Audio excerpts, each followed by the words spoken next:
پاکستان میں دہشت گردی کی ایک نئی لہر شروع ہو گئی ہے، اور جو تازہ ترین واقعہ ہے وہ کل رات کو کوئٹہ میں پیش آیا بہت ہی اندوہناک واقعہ ہے، اور ایک بہت ہی اہم جگہ پر جو کہ بالکل شہر کا سب سے محفوظ ترین علاقہ سمجھا جاتا ہے، وہاں پر ایک دھماکہ ہوا ہے ہوٹل کے اندر۔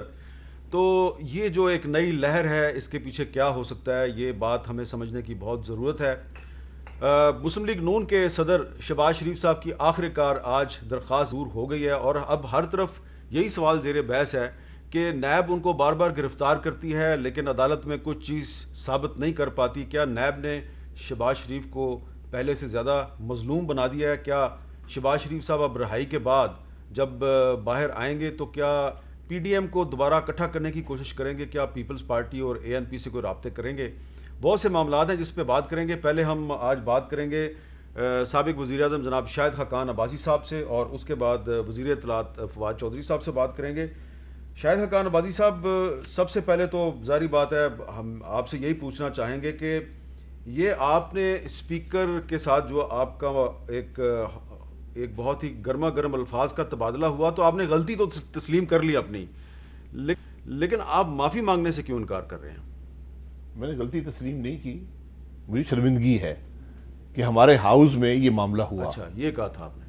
یہ چیزیں نہیں ہونی چاہیے، لیکن جو سپیکر کا رویہ ہے اس کے علاوہ کوئی راستہ رہا نہیں ہے۔ یہ میں نے 8 سپیکر کے ساتھ کام کیا۔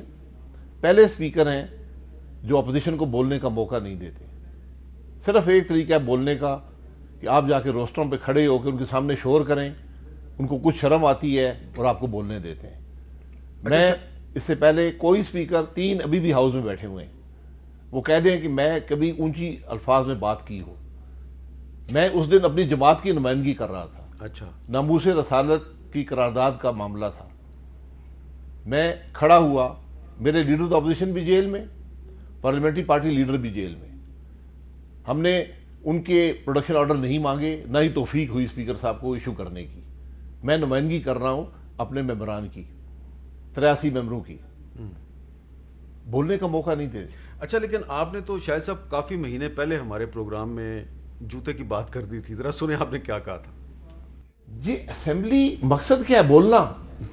میں عوام کا نمائندہ ہوں، اگر مجھے بولنے کا حق نہیں ہے پھر میں احتجاج کروں گا جو کل ہوا، اور اس سے زیادہ ہونا چاہیے تھا۔ اور میں آپ کو حقیقت سے کہتا ہوں وہ وقت دور نہیں ہے کہ لوگ جوتی اٹھا کر اسپیکر کو ماریں۔ یہ تو آپ نے پچھلے سال بات کر دی تھی۔ جی، کچھ پیشن گوئی کا مجھے بھی کریڈٹ دے دے۔ نہیں، مجھے ڈر ہے کہ یہ ہوگا، میں آپ کو حقیقت بتا رہا ہوں، یہ ہوگا۔ اسپیکر اپنی عزت خود کراتا ہے، اعتماد حاصل کرتا ہے ہاؤس کا۔ اچھا، جو بات آپ نے کی تھی اتنے مہینے پہلے، پھر آپ نے وہ پرسوں دوبارہ کی۔ کل ہمارے شو میں رانا ثناءاللہ صاحب نے کیا کہہ دیا، ذرا وہ بھی سنیں۔ پارلیمنٹ میں جو ہے آپ تو کہتے ہیں نا کہ وہ ایک جوتا مارنے کی بات کی، وہاں پہ جوتے چلنے ہیں، وہاں پہ چلنے یہ میں آپ کو بتا دوں، اللہ نہ کرے۔ وہاں ہاں آپ کا نہیں، آپ کا کیا خیال ہے کہ جو یہ ظلم اور زیادتی ہمارے ساتھ کر رہے ہیں تو کیا یہ کل کو پھر ہم صرف سیاسی احتجاج تک محدود رہیں گے؟ شاہد خاقان عباسی صاحب، جوتے چلنے کی یہ پیشین گوئی ہے یا دھمکی ہے؟ کوئی دھمکی نہیں ہے، یہ صرف کہنے کا مقصد یہ ہے کہ اگر آپ اپوزیشن کو بات بھی نہیں کرنے دیں گے، ہم یہ نہیں کہہ رہے کہ رانا ثناءاللہ پہ آپ نے 15 کلو ہیروئن ڈالی، اسپیکر جو کنسٹیٹیوشن ہاؤس ہے منہ سے نہیں بول سکا کہ کیا ظلم کیا آپ نے میرے ممبر کے ساتھ۔ وہ یہ نہیں کہہ سکا کہ پروڈکشن آرڈر جاری کرے، کیا اس کا یہ کام نہیں تھا؟ اس کو بھی چھوڑے، ہم بات کرنا چاہتے ہیں۔ میں ناموس رسالت کی قرارداد پہ بات کرنا چاہتا ہوں، اسپیکر مجھے روک کے دکھائے۔ میں اس کو چیلنج کرتا ہوں۔ یہ آپ کیسی بات کر رہے میں ہیں؟ اس کو چیلنج کرتا ہوں، روک کے مجھ سے بات کرنے سے روکے، وہی ہوگا جو ہوا ہے۔ آپ جوتا ماریں گے؟ جوتے سے بھی بات آگے جائے گی۔ جوتے سے آگے کیا بات جا سکتی ہے؟ وہ آپ کو نظر آئے گا۔ میں آپ کو حقیقت سے کہہ رہا ہوں، میں آپ کو حقیقت سے کہہ رہا ہوں۔ آپ اس ملک کے چیف ایگزیکٹو رہے ہیں۔ میں ملزم بھی ہوں، 2 کیسز میں ملزم بھی ہوں، عدالتوں میں پیش ہوتا ہوں، آج بھی ہو کے آیا ہوں، ملزم بھی ہوں، ملزم بھی میرے نام کے سامنے لگتا ہے۔ بلکہ وہ مجھے سعید میری صاحب کی بات یاد آتی ہے، جو مشرف کے زمانے میں کیس بنا تو ہر ایک ایکیوز کہتا تھا، تو انہوں نے کہا کہ مجھے لگتا ہے میرا نام ہی والد صاحب نے ایکیوز سعید میری ایسا لگ رہا ہے کہ آپ چاہ رہے ہیں کہ اب شہباز شریف صاحب کل رہا ہو جائیں گے تو اب ان کی جگہ پہ آپ اندر چلے جائیں، ایسا لگ رہا ہے۔ نہیں وہ تو جانا ہی جانا ہے. جانا ہی جانا ہے. مجھے آج نوٹس آ گیا ہے آگے نیب نوٹس سے. جی اچھا نیب نے نوٹس دے دیا آپ؟ جی بالکل نوٹس آ گیا, منڈے کو پیش ہو جاؤں گا. جی اچھا منڈے کو پیش. جی. اب یہ بتائیں کہ آپ اگر معافی نہیں مانگتے تو اسپیکر آپ کے خلاف کیا کارروائی کر سکتے ہیں؟ جو کارروائی وہ کرے. میں اسپیکر سے کبھی معافی نہیں مانگ سکتا. میں نے پہلے کہا میں ایک ذات سے معافی مانگتا ہوں. اسپیکر صاحب اپنے رویے کی معذرت کریں ہاؤس سے, اس کے بعد آگے بات ہوگی.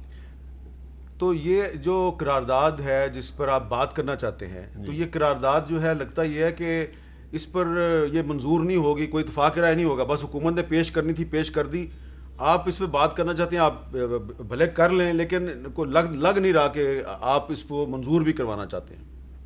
کیوں نہیں منظور کروانا چاہتے؟ یہ تو قرارداد تو ناکافی ہے. ہم تو یہ بات کہہ رہے ہیں. میں نے تو یہ بات کہی, میں کہا ہمیں 1 گھنٹہ دیں, قرارداد ایسی آئے جو متفقہ ہو. ناموس رسالت کا مسئلہ ہے, جانیں ضائع ہوئی ہیں ملک کے اندر, لوگ اس کے دلوں کے قریب ہے, آپ بات تو کرنے دیں. کوئی ڈرافٹ تیار کیا آپ نے قرارداد کا؟ جی ہم اس پہ کام کر رہے ہیں. ہم کام کر رہے ہیں, اور ہم نے کل حکومت سے کلیریفیکیشن بھی مانگی ہے, کچھ انفارمیشن بھی مانگی ہے, تاکہ یہ ایک جامع قرارداد ہو جو اس معاملے کی تہہ تک پہنچے اور عوام کے جذبات کی نمائندگی کر سکے.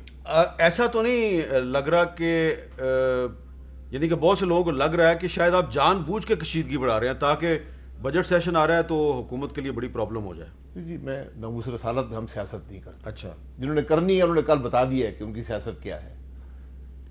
وزراء نے کہا کہ ہمارا کام, ہمارا معاہدہ صرف یہ قرارداد یہاں رکھنا تھا, اور اس قرارداد کو بھی حکومت کو رکھنے کی توفیق نہیں ہوئی, پرائیویٹ ممبر بل سے پیش ہوا. نہیں لیکن کل پرسوں شیخ رشید صاحب نے اناؤنس تو کیا تھا نا. اناؤنس اور بات ہے.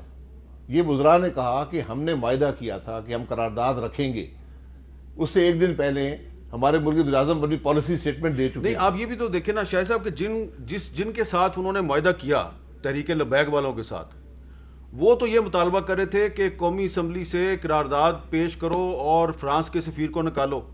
انہوں نے تو قرارداد پیش کرنے پہ اپنا دھرنا ختم کر دیا. اگر انہوں نے دھرنا ختم کر دیا تو آپ اتنا آگے کیوں جا رہے ہیں؟ ہم آگے نہیں جا رہے. ہاں ہم یہ معاملہ جس پر قیمتی جانیں ضائع ہوئی ہیں, جو ہر پاکستانی کے دل کے قریب ہے, کم از کم پارلیمان کا ایک متفقہ موقف تو آ جائے نا. اگر ہم اتنے گر گئے ہیں, اتنے کمزور ہو گئے ہیں کہ ہم اور کچھ نہیں کر سکتے. یہ بڑی اہم بات کی ہے. کیا پارلیمان کا متفقہ موقف آ جائے گا؟ ہماری کوشش تو ہے. لیکن اس ماحول میں کیسے ہوگا جس میں جوتے چلانے کی بات ہو رہی ہے؟ جوتے اسپیکر سے بات کرنے کی بات ہے نا. اسپیکر بات کرنے سے جوتے کی ضرورت ہی نہیں ہے, اونچی آواز کی ضرورت نہیں ہے. اسپیکر کا احترام ہوگا. اسپیکر صاحب جب ہاؤس میں داخل ہوتے ہیں ذرا اسمبلی کی طرف دیکھا کریں. کوئی آدمی اپوزیشن بینچز سے کھڑا نہیں ہوتا. اسپیکر اسمبلی میں داخل ہوتا تھا, ہر آدمی کھڑا ہو جاتا تھا, اس کے بیٹھنے تک کھڑا رہتا تھا. آج گورنمنٹ بینچز کے بھی آدھے لوگ بیٹھے رہتے ہیں. یہ اسپیکر صاحب اپنی عزت جو ہے ان کے ہاتھ میں ہے. اگر نوکری یہ نہیں کر سکتے چھوڑ دیں. میرا ان کو پہلے بھی مشورہ ہے, آج بھی ہے.